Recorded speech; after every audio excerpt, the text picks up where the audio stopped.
પ્રાદેશિક ભાષાઓ અને તેના સાહિત્યને પ્રાદેશિક શાસકોએ વેગ આપ્યો. જે પણ પ્રદેશમાં લોકો રહેતા હતા એ પ્રદેશના શાસકોએ આ ભાષાને એટલે કે પ્રદેશની ભાષાને ઉત્તેજન આપ્યું. ભક્તિ માર્ગના સંતોએ લોકોની ભાષામાં ઉપદેશ આપ્યો અને જે ભક્તિ માર્ગના સંતો હતા એ સંતોએ પણ લોકો જે ભાષામાં ઉપદેશ સમજે છે એ જ ભાષામાં ઉપદેશ આપ્યા. તેમાં કબીર જેવા અનેક સંતો મહાસંતોનો સમાવેશ થાય છે. એ વખતે ભોજપુરી અને અવધી હિન્દી ભાષાની મુખ્ય બોલીઓ હતી. તે વખતે હિન્દી ભાષાની મુખ્ય બોલીઓ કઈ હતી? તો અવધી અને ભોજપુરી. કબીરની રચનાઓ મુખ્યત્વે સંદુકડી બોલીમાં છે. અંડરલાઈન કરો મિત્રો કે કબીરની રચના મુખ્યત્વે કઈ બોલીમાં છે? તો સંદુકડી બોલીમાં છે. તેના દોહરાઓ લોક સાહિત્યનું અંગ બન્યા. કબીરના જે દોહા છે એ લોક સાહિત્યના મુખ્ય ભાગ બની ગયા. મલિક મુહમ્મદ જાયસીએ અવધીમાં પદ્માવત નામનું મહાકાવ્ય લખ્યું. આ ઉપરાંત તુલસીદાસનો પ્રસિદ્ધ ગ્રંથ રામચરિતમાનસ આ સમયે અવધીમાં ભાષામાં લખાયો. આ યુગમાં અવધી ભાષામાં બીજા કવિઓ પણ થયા હતા. આ યુગમાં હિન્દી ઉપરાંત બીજી ભાષાઓમાં પણ સાહિત્યની રચના થઈ હતી. બંગાળના સુલતાનોમાં આશ્રયે રહીને કૃતિવાસે બંગાળીમાં રામાયણ અને પ્રસિદ્ધ કવિ ચંડીદાસે સેંકડો એટલે કે આપણે ગણી ન શકીએ એટલા ગીતોની રચના કરી. બંગાળમાં સંત ચૈતન્યથી ભક્તિ ગીતો લખવાની પરંપરા શરૂ થઈ. નરસિંહ મહેતાએ ગુજરાતીમાં અને નામદેવ તથા એકનાથે મરાઠીમાં ભક્તિ ગીતોની રચના કરી. જૈનુલ અબિદિલના આશ્રયે કાશ્મીરમાં મહાભારત અને રાજતરંગીણી જેવા અનેક સંસ્કૃત ગ્રંથોની ફારસીમાં અનુવાદ થયો. વિજયનગરના સમ્રાટોના શાસનકાળમાં સંસ્કૃતનો વિકાસ ચાલુ જ રહ્યો. આમ છતાં આ યુગ તેલુગુ સાહિત્યના વિકાસનો મહત્વપૂર્ણ કાળ છે. કાળ એટલે કે સમયગાળો. વિજયનગરના મહાન સમ્રાટ કૃષ્ણદેવરાયે તેલુગુ અને સંસ્કૃતના લેખક હતા. તેમણે આમુક્તમાલ્યદા ગ્રંથની રચના કરી. તો આમુક્તમાલ્યદા ગ્રંથની રચના કોણે કરી? તો કૃષ્ણદેવરાય VSQમાં આવી શકે. મુગલ શાસન દરમિયાન વાસ્તુકલા અને અન્ય કલાઓની સાથે સાહિત્યનો પણ વિકાસ થયો. પ્રથમ મુગલ બાબર એટલે કે મુગલ શાસક સમયનો રાજા પ્રથમ મુગલ બાબર તુર્કી ભાષામાં તુઝુકે બાબરી નામે આત્મકથા લખી. આત્મકથા એટલે પોતાની જ કથા લખવી એને આત્મકથા કહેવામાં આવે. જેનું ફારસી બાબરનામા નામથી ભાષાંતર કરવામાં આવ્યું. હુમાયુની બહેન ગુલબદન બેગમે હુમાયુમાં નામા લખ્યું. જહાંગીરે તુઝુકે જહાંગીરી નામાની પોતાની આત્મકથા લખી. ઔરંગઝેબે પણ સિદ્ધહસ્ત લેખક હતો. છેલ્લો મુગલ સમ્રાટ બહાદુર શાહ ઝફર પણ એક ઉર્દુ કવિ જ હતો.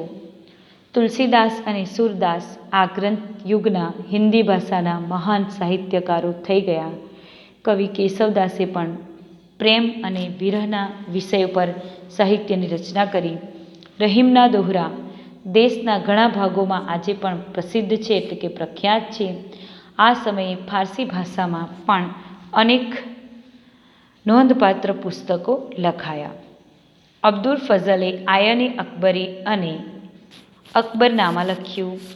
આયને અકબરીમાં ભારતીય રીત રિવાજો, શિષ્ટાચારો, ધર્મ, દર્શન, આર્થિક સ્થિતિ અને જીવનના લગભગ તમામ પાસાનું વિસ્તૃત વર્ણન કરવામાં આવ્યું છે.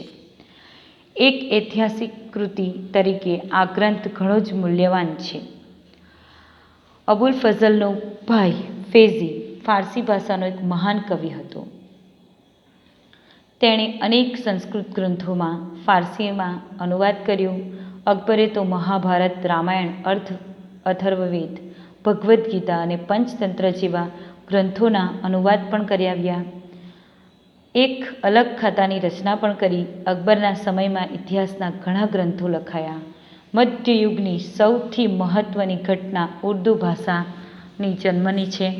આ નવી ભાષા સાહિત્યની દ્રષ્ટિએ સૌથી સમૃદ્ધ એવી અન્ય આધુનિક ભાષાની હરોળમાં આવી ગઈ.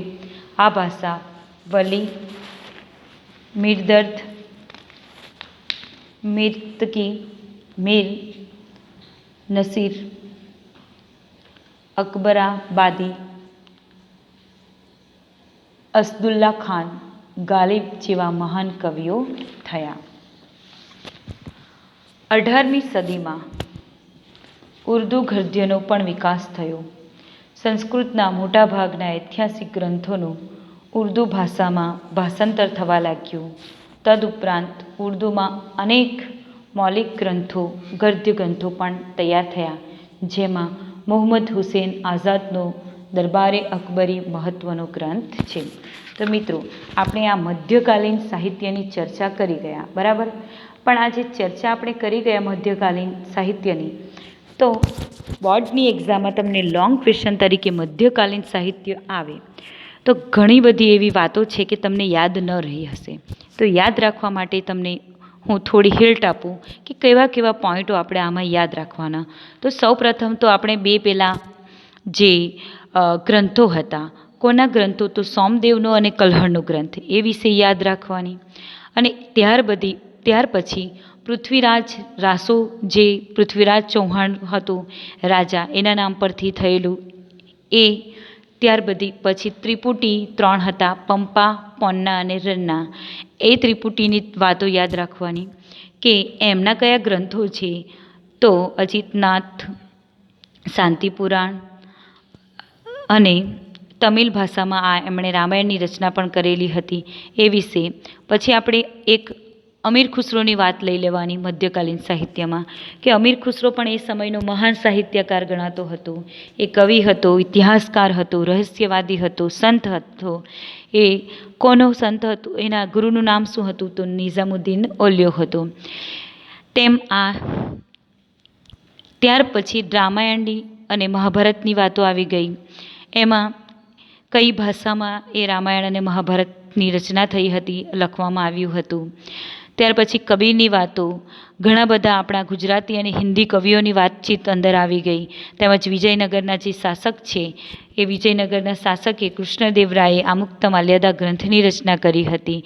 તેમજ મુઘલ શાસનની કેટલીક ચર્ચાઓ આવી ગઈ કે મુઘલ શાસનમાં અકબરથી લઈને, બાબરથી લઈને, એમની બહેન ગુલબદન બેગમથી લઈને, જહાંગીરથી લઈને, ઔરંગઝેબથી બહાદુર શાહ ઝફર સુધીના જે રાજાઓ હતા, એ રાજાઓએ શું કર્યું હતું?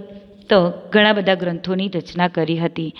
તેમજ જે અકબરે જે અકબરીનામા લખ્યું હતું, એ ધર્મ, દર્શન, આર્થિક સ્થિતિ, એ જીવનમાં લગભગ તમામ પાસાઓનું વર્ણન થયું હતું. આમ અકબરના મહાભારત, રામાયણ, અથર્વવેદ, ભગવદ્ ગીતા, પંચતંત્ર જેવા ગ્રંથોનું પણ એમણે ચર્ચા કરી હતી.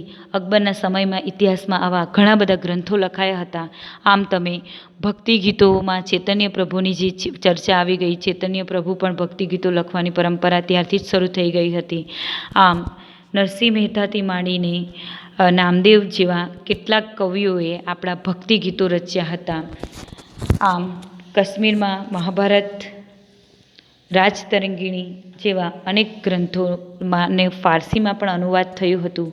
આવી તમે ચર્ચા આ મધ્યકાલીન સાહિત્યમાં લખી શકે. તેમજ જે હિન્દવી ભાષા હતી, એ હિન્દી અને ફારસી ભેગી કરીને દ્વિભાષી ચોપાઈઓ પણ તૈયાર કરવામાં આવી હતી. દોહાઓ પણ તૈયાર થયા હતા. આમ તમે આ મધ્યકાલીન સાહિત્યમાં થોડી આપણે ફરી પાછી ઉપર છેલ્લી ચર્ચા કરી ગયા કે જેના કારણે તમને મુખ્ય મુદ્દાઓ ધ્યાનમાં આવી શકે. હવે આપણે જે વિદ્યાપીઠો છે પ્રાચીન ભારતની, એ નાલંદા, વારાણસી, તક્ષશિલા અને વલ્લભી, આ જે વિદ્યાપીઠોમાં આપણે નેક્સ્ટ પીરિયડમાં આ વિદ્યાપીઠો વિશે આપણે જોઈ લઈશું. Okay, thank you.